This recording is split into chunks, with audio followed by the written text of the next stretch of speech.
Well, hi, it's Nancy, the nurse practitioner. And actually, today we're going to talk about stroke, something that nobody really wants to talk about because it's scary and it could change your life forever. And those of you who have had a stroke or know of somebody who've had a stroke or taken care of somebody with a stroke, it's just not something that you want to go through. So we're going to go through a lot of stuff together. I would like to share with you my screen. And before I do, I would just want to say that, strokes are not just something that happens to old people. We think about people over 65, like myself, are we the ones or the only ones who have strokes? That's not true. According to the goredforwomen.org, which is a women's site about heart disease and empowers women about cardiac disease. And we are up there on the scale. Just men are not the only ones that have heart attacks, believe me. That about 25% of strokes occur in those under the age of 65, 25%. And those are people who don't even know that it was going to hit them. And there is actually no minimum age for stroke either. Strokes can also affect infants. How about that? That's pretty wild. Strokes in younger people is actually more dangerous when you think about it because they don't know what's happening and you don't expect that to be the reason for their symptoms. So it goes unnoticed. And of course, then it's much more dangerous. So let's share my slides with you and let's get going. Okay, so here we are. We are going to talk about these things today in the video. What are your risk factors for stroke? What kinds of strokes are there out there? What causes a stroke? Signs and symptoms to watch for? What can you do to prevent a stroke? And how to be proactive, ask questions, and get tested. And let's just follow along. I don't want to make this too busy, but it's a really important subject and everyone needs to know what to watch for from any age group and for our family members and our friends. So one thing that's really important to know is what is your family history? You want to ask the questions. What did grandpa have? What did he die from? Did he ever have this? Did he ever have that? Who ever had a stroke in the family? Heart disease, high cholesterol, high blood pressure, diabetes. These are things that we want to know about ourselves, but also family history. Are you a smoker? Or use any kind of tobacco use? So it's not just smoking, it's actually chewing tobacco as well. Women on birth control pills. Some people are at very high risk for strokes and they would not even know it. And that's why when you go see a clinician to get put on birth control pills, they do ask you, do you have any family history of stroke? What is your mother's history, your sister's, etc. And sickle cell disease and obesity. These are other things that are at risk for stroke. So if you have any of these conditions, look them up and see how it affects you. So what are the different types of stroke and what actually happens? Let's go through the three types. The first one's called a TIA. The second one is an ischemic stroke. And the third is called hemorrhagic. So in the TIA, which is a transient ischemic attack or mini stroke, this is when you have a quick bunch of symptoms that occur and then they disappear. And the artery in the brain becomes temporarily blocked, causing the brain tissue to come without oxygen and blood.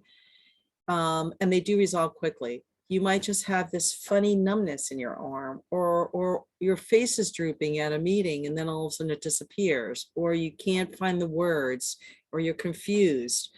You may have other things like numbness, and we were talking about that. Vision problems is possible where things just don't look clear. You get this blurry thing, or one side of your body just feels weak for a minute or two. The right arm and the right leg, it's always on the one side, and then it actually goes away. All right, so that's actually a possible eventual warning sign of a stroke. So when people have TIAs, and they were my patients, they had fallen or they were confused and the family member would explain that to me. If they had one or two of those, we usually were worrying about were they going to have a full-blown stroke, and definitely deserves a workup. Ischemic stroke. Ischemia means the lack of blood supply. So this is when the artery in the brain becomes blocked. So there's no blood supply and therefore there's no oxygen to the tissues and the tissues die. And the symptoms do not usually resolve quickly, and they can be disabling. So ischemic stroke is one of those that could be a permanent life-changing event, and so is a hemorrhagic stroke.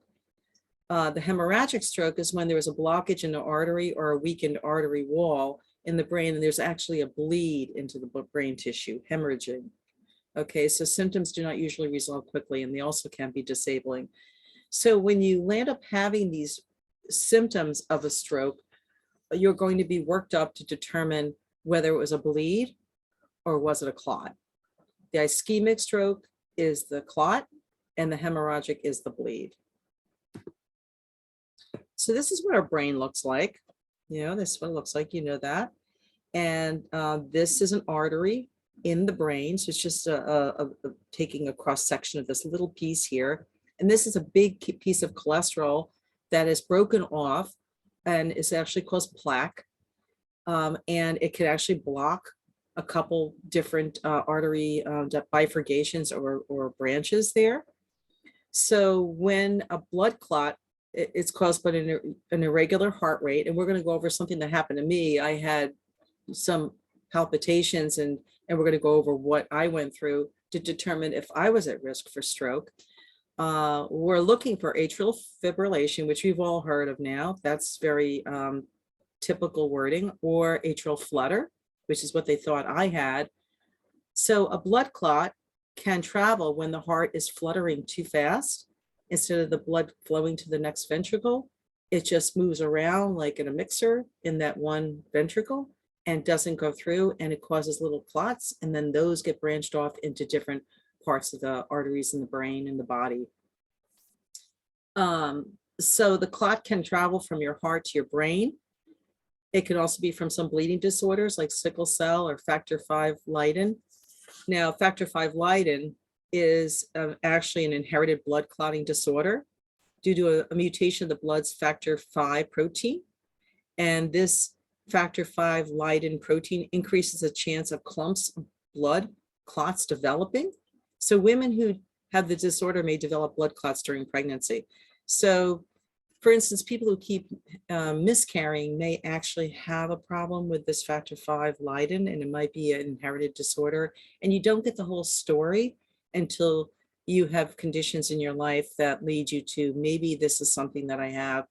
And it also will help other family members find maybe they have the same bleeding disorder and never knew it. So again, back to my old stories, is always talk with your family members at Christmas or the Hanukkah or the holidays about how was your year, what did you find out? So you all share this information, really important.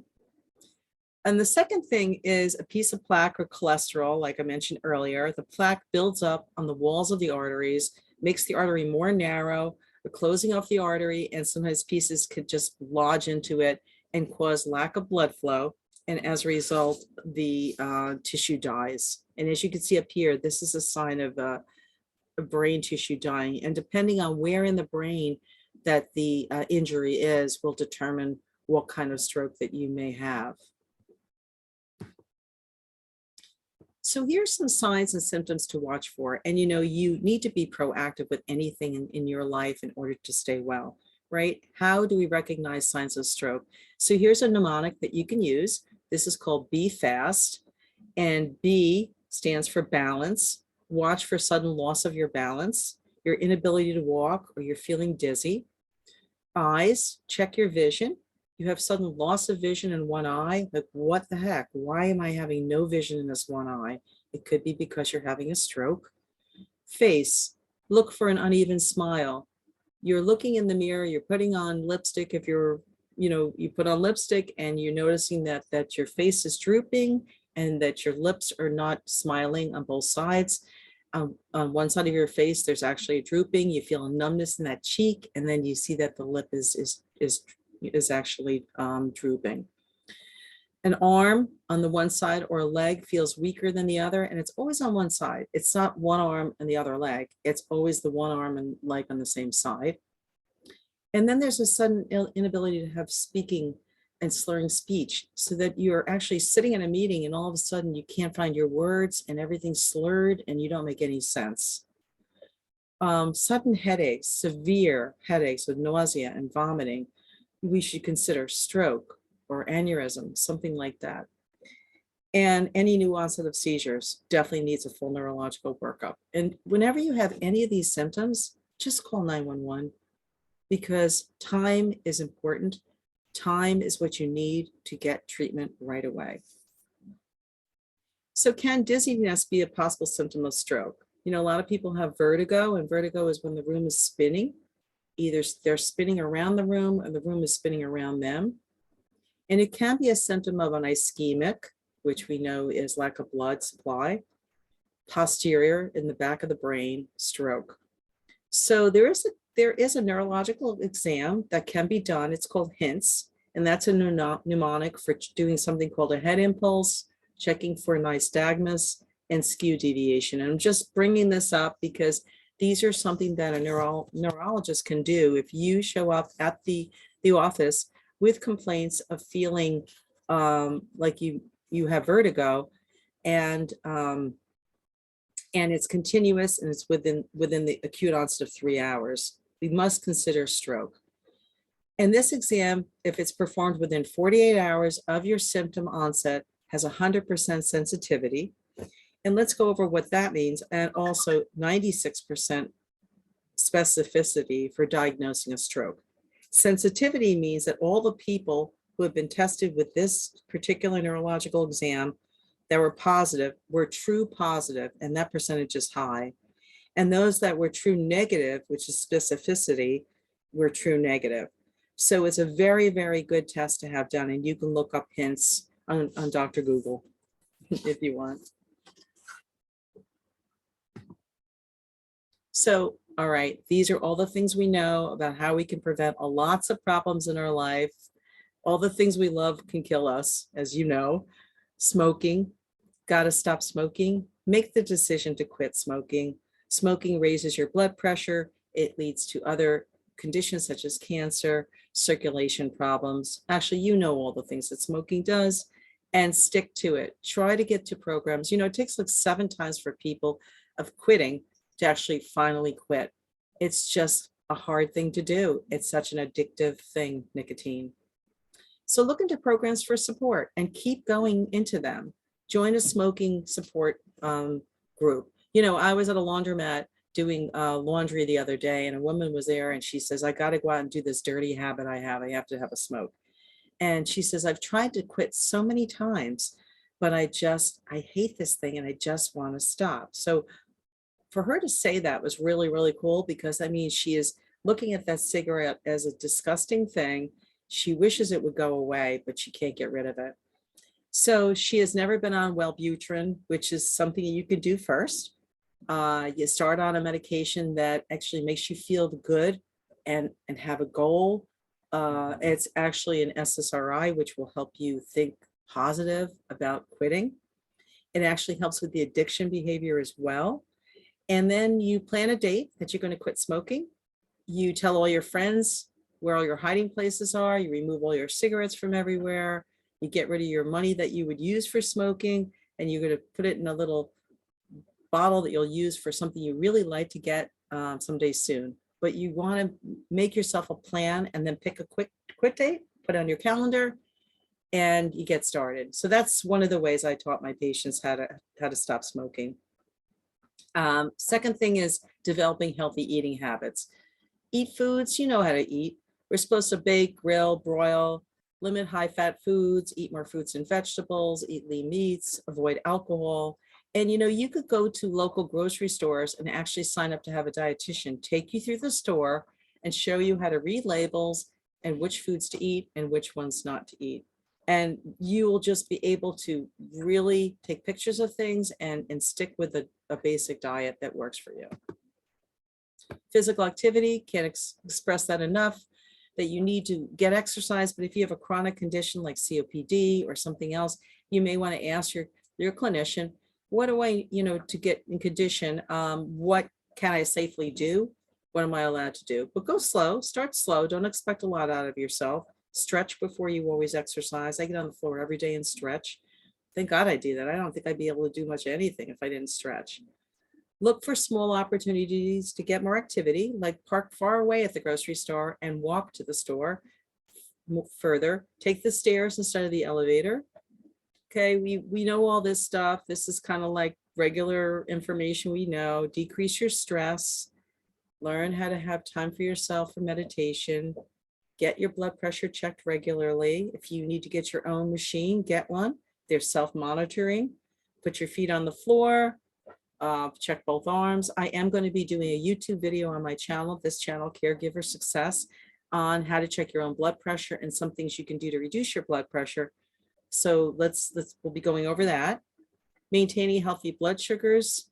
You know, really watch, don't put sugar in your coffee if you can do it. Use unsweetened creamers if you can. My husband's shaking his head. There is no way he's not having sugar in his coffee. Yeah. Maintain a healthy weight. Hey, that's a tough one, but we will try as best we can, especially as you get older.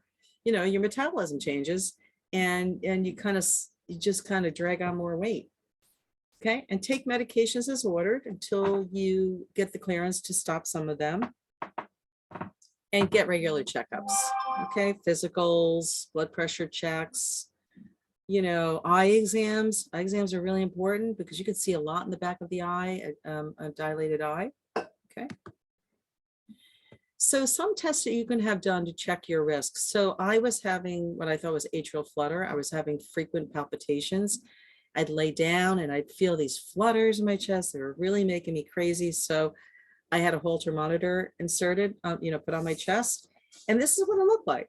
It was this little device. I went to the office. They set me up to snap this into this little case. There's 2 electrodes, one underneath this case and one here. It was waterproof. I wore it in the middle of the summer. It was really tough because, you know, I sweat a lot, but it did stick.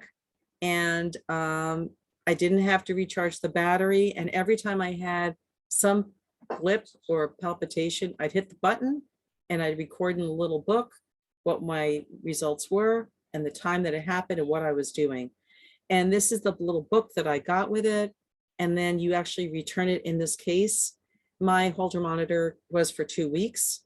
They really didn't find anything wrong, that I just had some like irregular, benign heartbeats in the middle of the night, but nothing that was stroke material, which was good news. And they did do some other things. The reason why I'm stopping here to show you this and that what this looked like on me is people think that tests are really difficult. They encourage on your lifestyle and you just don't want to be bothered with them. Look at how small this Holter monitor is. I mean, there's no leads. I have no wires on me. Nobody knew I had it on, you know, except when I wore a bathing suit. But so what? And I wore it for 2 weeks through the summer. So that's pretty impressive, I think.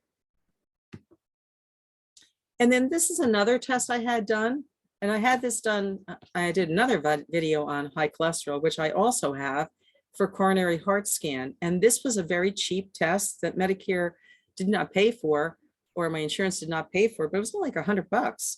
You go into this little open MRI, you're in a gown, they put electrodes on you and a little EKG thing. You just got to hold your breath for 5 seconds. They take some x-rays. It lasts about 15 minutes. And what they find out, and this is kind of like a result here, it shows whether there's calcifications in any of the major arteries, and it gives you a percentage or a score. So check out my other video on high cholesterol, and you can see about this heart scan. It just helps to determine, do you have a lot of plaquing in those major arteries? Are you at risk for throwing these off and making possible strokes for yourself? So it's a nice, cheap test, and it will give you peace of mind to know if you're at risk or not. And if you are, then you treat it. You take care of it, right? That's what you do. It's better to find out than not find out. A recent study showed that, can we have coffee? Does it make us have arrhythmias? Are we to drink or not to drink? Okay, well, studies have shown that drinking 2 to 3 cups of coffee a day actually reduces risk for arrhythmia, cardiovascular disease, and all-cause mortality. How about that? I love coffee. So I will continue to drink coffee. Of course, I'll try not to exceed the 2 to 3 cups, but I will say that at least I don't feel guilty about having that. And I did have some blood work done, because if you're having palpitations, it could be because you have other medical conditions that it can be found in your blood. A complete blood count would check if you're anemic, if you have infection.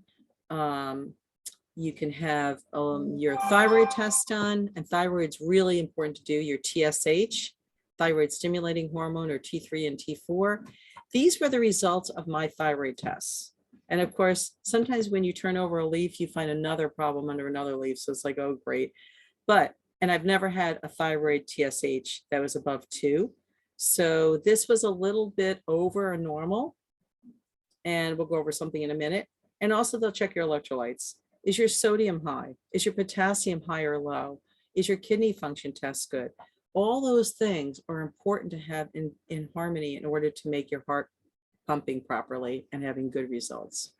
That I was eating a lot of kale chips. It's summertime. I had kale in my garden, and I was figuring, what do I do with all this kale?